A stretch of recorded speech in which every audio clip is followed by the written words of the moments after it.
ओम श्री गणेशाय नमः। ओम श्री गंगणपते नमः। ओम श्री गुरुदेव नमः। आप सभी का हार्दिक नक्षत्र की सीरीज में आज हम उत्तराषाढ़ा नक्षत्र के बारे में बात करेंगे। उत्तराषाढ़ा नक्षत्र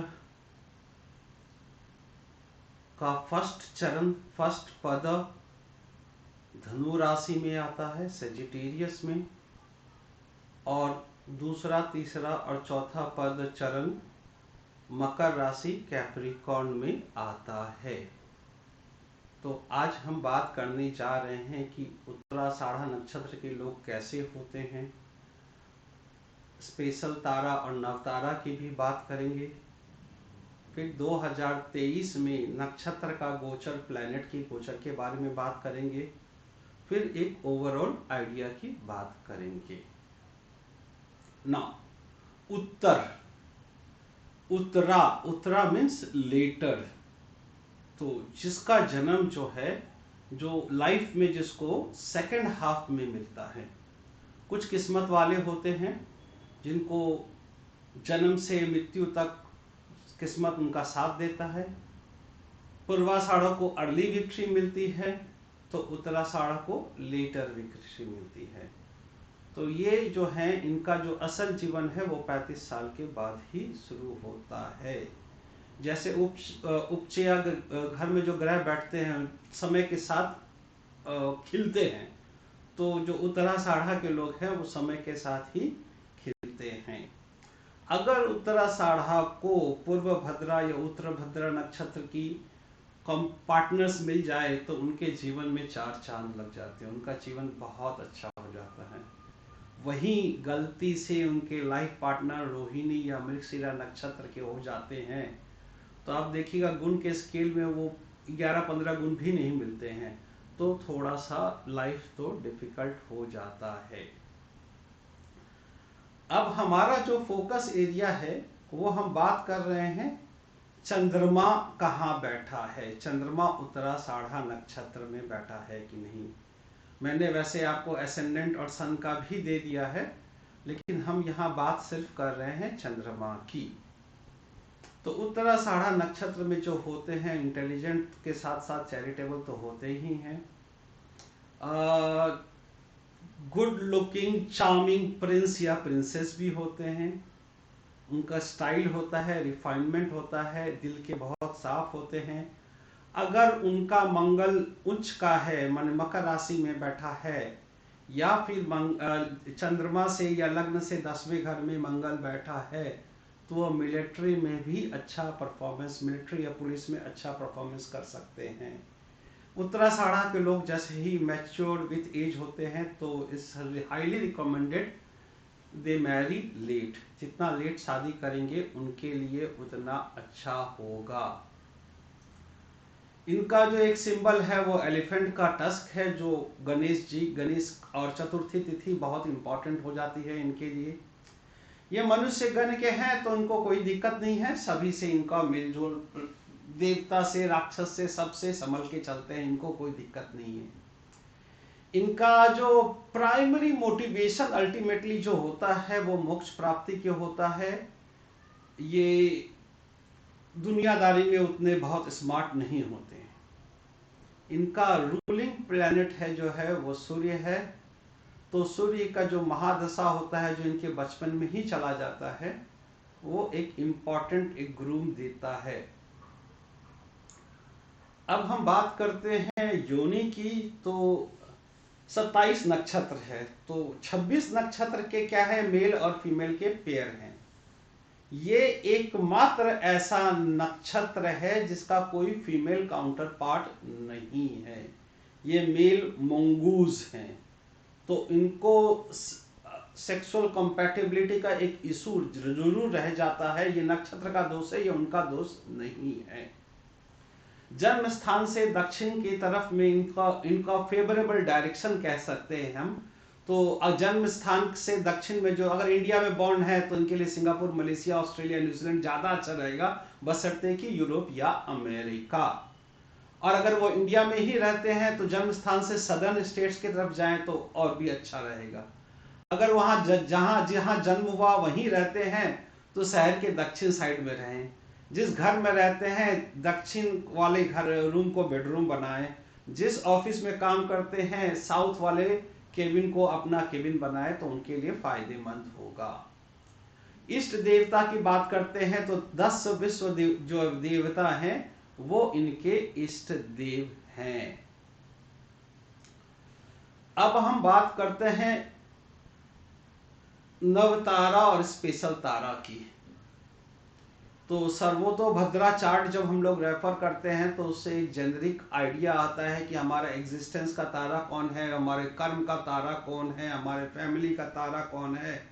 तो ये एक आइडिया आता है जब आप खुद भी, ये मैंने इसलिए दिया, आप खुद भी जब प्लैनेट का गोचर या व्हाट यू कॉल प्लैनेट का गोचर किस नक्षत्र में है देखिएगा तो भी आपको एक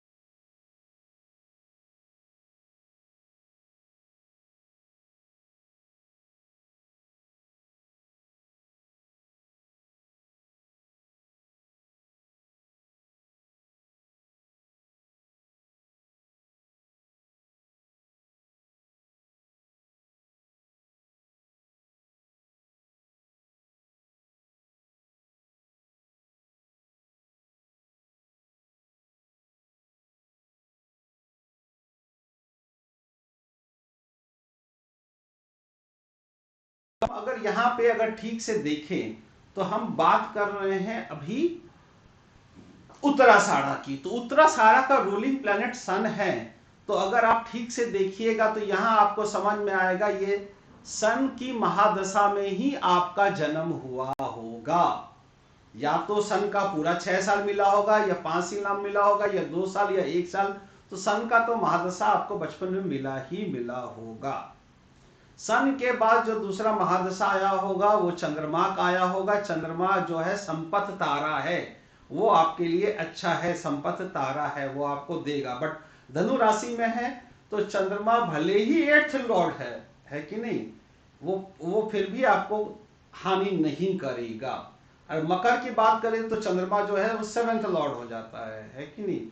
तो आप ये जो नक्षत्र सिद्धांत है इसको प्रॉपर अमलगमेट करके समझना पड़ता है सूर्य सिद्धांत के साथ। और ठीक है, तो ये आपका जन्म तारा जो है वो सूर्य है। उत्तराषाढ़ा कृतिका उत्तरा फाल्गुनी।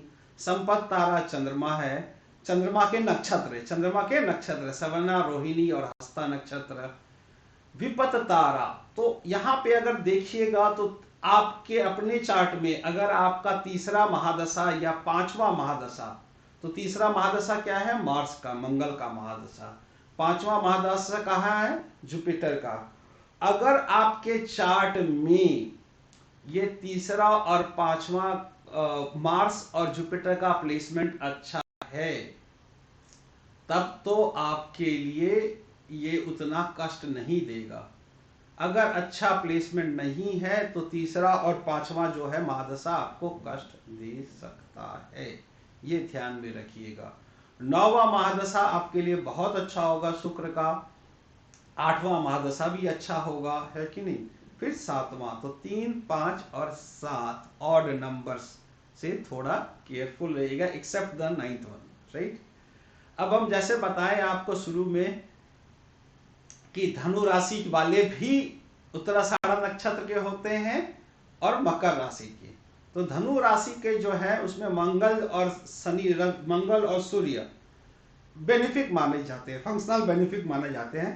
फंक्शनल, वैसे नेचुरल बेनिफिक है मंगल, लेकिन आपकी राशि में फंक्शनल है। और अगर फंक्शनल मेलिफिक हो जाते हैं शुक्र, सैटर्न और मरकरी, बाकी सब न्यूट्रल रहते हैं। और मकर की बात करें तो वीनस, मरकरी और सैटर्न तीनों का एक पॉजिटिव इंपैक्ट आपको देखने मिलेगा।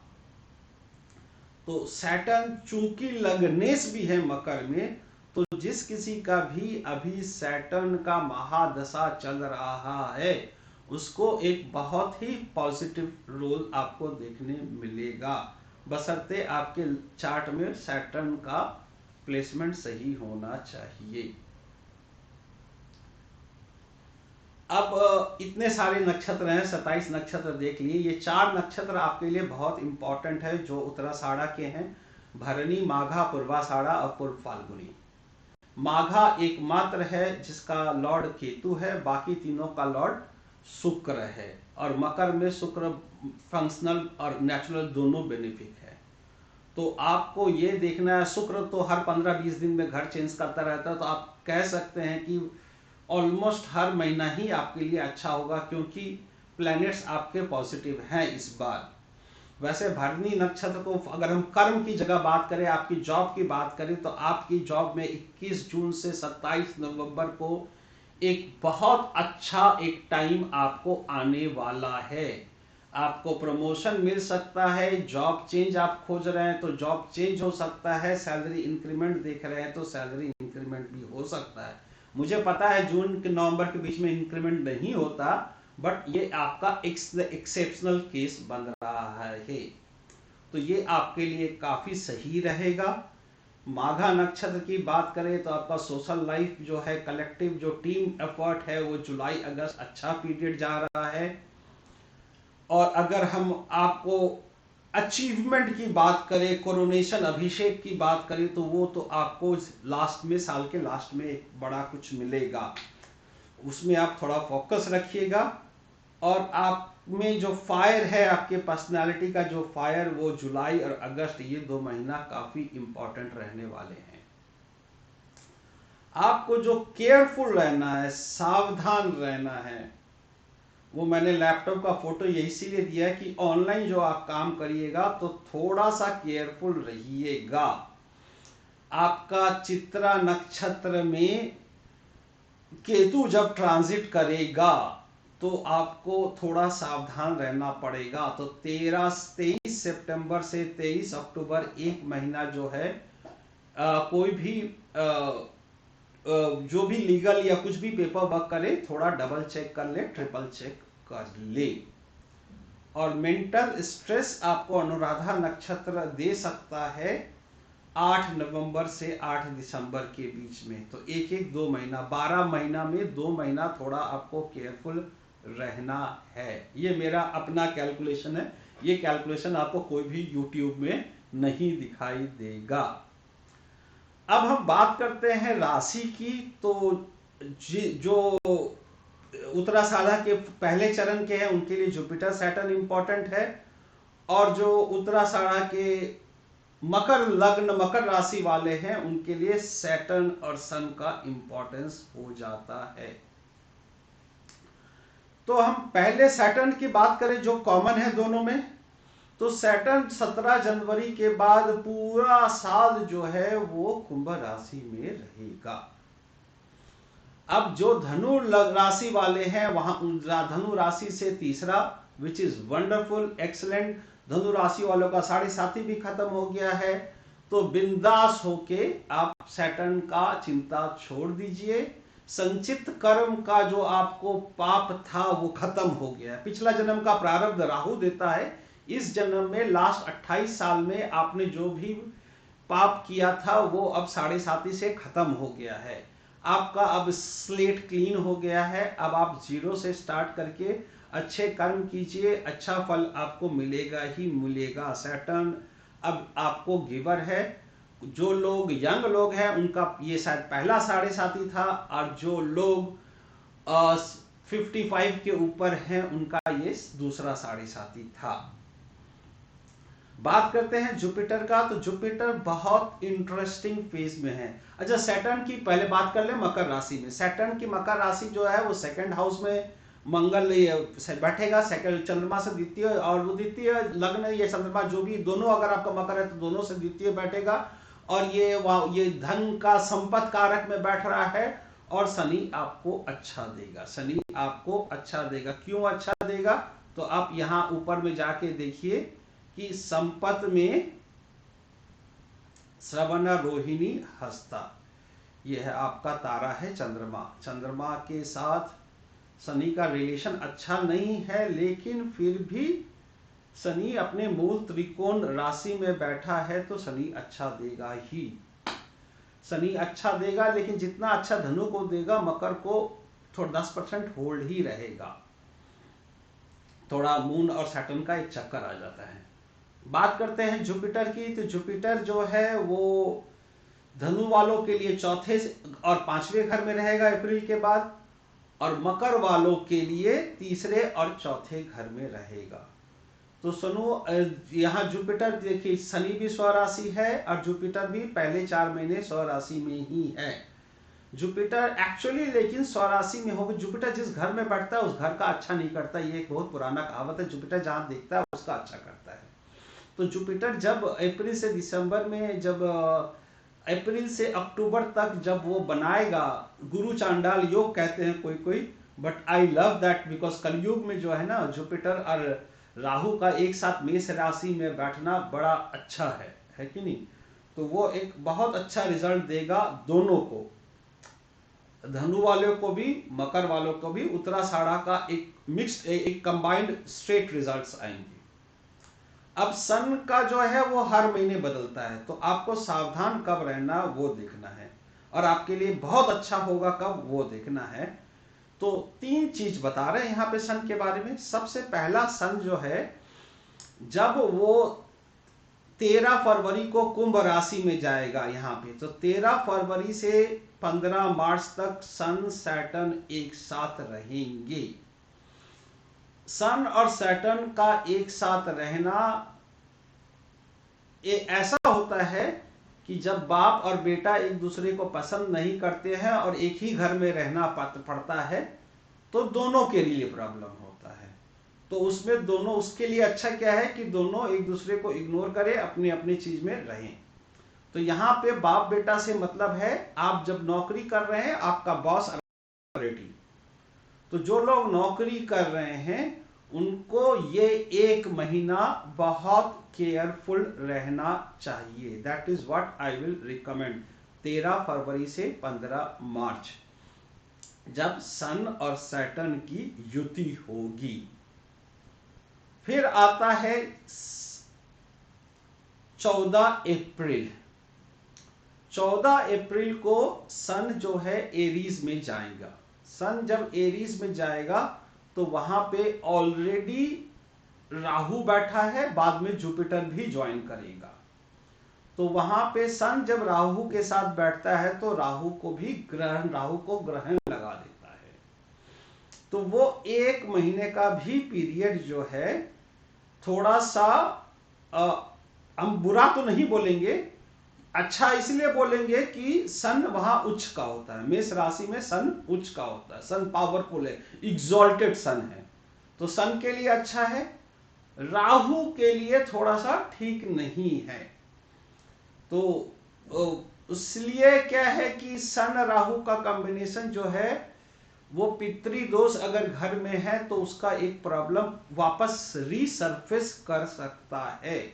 अगर जिसका नहीं है, जिसका नेटल चार्ट क्लीन है, तो कोई दिक्कत की बात नहीं है। तीसरा सन का हम बताना चाहेंगे, जब सन तुला राशि में 18 अक्टूबर से 17 नवंबर रहेगा, उस समय सन नीच का होता है। तो उस समय भी आपको ध्यान में रखना है कि अथॉरिटी लोगों से थोड़ा सा बच के रहना है आपको।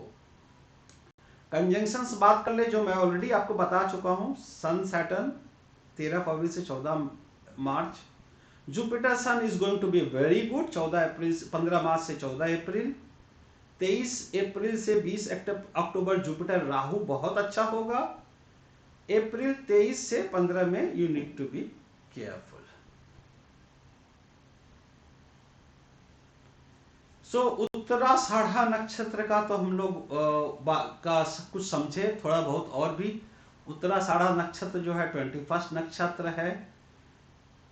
इसका सिंबल एलिफेंट टस्क से है, तो गणेश जी का ब्लेसिंग्स आपको मिलता रहेगा। बाकी आप पढ़ लीजिए, यहाँ सारा डिटेल्स लिखा हुआ है। I am not going to read it out for you, ठीक है। सारा जो क्योंकि सब कुछ पढ़ने से वीडियो काफ़ी लंबा हो जाएगा, तो ये एक बेसिक आइडिया है। और एक चीज़ मैं ज़रूर कहना चाहूँगा कि जो उत्तरा साइड साड़ा का जो शैडो साइड है वो एक लेसन्स देता है, उसको आपको समझना है। या तो आप कॉन्स्टेंटली एक्टिव रहते हैं या आप लेजी रहते हैं। तो आप लेजी रहते हैं तो वो आपको वो नेगेटिव फीचर है, आपको लेजीनेस को हटाना होगा। इसलिए आपको डिसिप्लिन लाइफ लीड करना पड़ेगा। प्रॉब्लम ये होता है उत्तरा साड़ा के साथ कि चीज़ें शुरू करते हैं, ख़त्म नहीं करते, दूसरा चीज़ पकड़ लेते हैं। तो वो एक जैसे सूर्य हर महीने घर चेंज करता है कि नहीं, तो वो पिछला चीज भूलता जाता है, तो वो नहीं करना है। थोड़ा सा सूर्य तो युगो भी देता है डेफिनेटली, थोड़ा स्टबर्न भी बनाता है कभी कभी, नॉट ऑलवेज। अब मकर में जब होते हैं तो वो थोड़ा सैटर्न मेलंकली भी देता है, अगर सैटर्न का प्लेसमेंट खराब हो तो डिले भी कराता है। और ये चीज हमेशा याद रखना है कि patience patience is mother of all virtues. अब करियर की बात करें तो उत्तरा साढ़े वाला जो सूर्य है पायोनियर्स है, रिसर्च है, साइंटिस्ट है, मिलिट्री वर्क भी हो सकते हैं, बॉक्सर भी हो सकते हैं, एडमिन में गवर्नमेंट जॉब भी कर सकते हैं, सोशल वर्क भी कर सकते हैं, और आजकल के कंप्यूटर के जमाने में तो और भी बहुत कुछ कर सकते हैं। अगर वो मकर वाले हैं तो इंजीनियरिंग में भी जा सकते हैं। अब बात करते हैं हेल्थ इश्यूज की, तो थोड़ा स्टमक प्रॉब्लम्स इनको रहता है, थाइज एंड हिप्स का भी प्रॉब्लम रहता है, स्किन का भी प्रॉब्लम रहता है, और जिनका एज 50 प्लस हो गया है उनको आर्थराइटिस का भी प्रॉब्लम हो सकता है। तो आपका पूरा साल 3 पार्ट में बांट सकते हैं, जैन अप्रैल एक पार्ट, अप्रैल अक्टूबर दूसरा पार्ट, अक्टूबर दिसंबर तीसरा पार्ट। तो पहला पार्ट में सारा कुछ पॉजिटिव ही है, सिर्फ एक महीना आपको सन सैटर्न का केयरफुल रहना, बाकी कुछ नहीं है। दूसरी बात करें तो दूसरा वाला जो टाइम है अप्रैल से October is fantastic time. In fact आपका जून से अक्टूबर बहुत ही अच्छा है, उसको इनकैश कीजिए, उसको यूज कीजिए, कैपिटलाइज कीजिए। एंड अक्टूबर टू दिसंबर जो है time, just sit and relax, कोई वरी नहीं, चिंता नहीं, life will be fine. Thank you for watching my video. Informations मैंने फल दीपिका, जगन्नाथ होरा और नक्षत्र की किताब है डेनिस में एम हार्नेस, यहाँ से कुछ रिसोर्सेज मैंने लिया है, तो उनको क्रेडिट देना बनता है। Thank you very much for watching my video. आपको पसंद आया होगा, और हम इसको कैसे इम्प्रूव कर सकते हैं प्लीज़ हमें बताएं। Thank you very much. Good night all of you, take care, bye bye.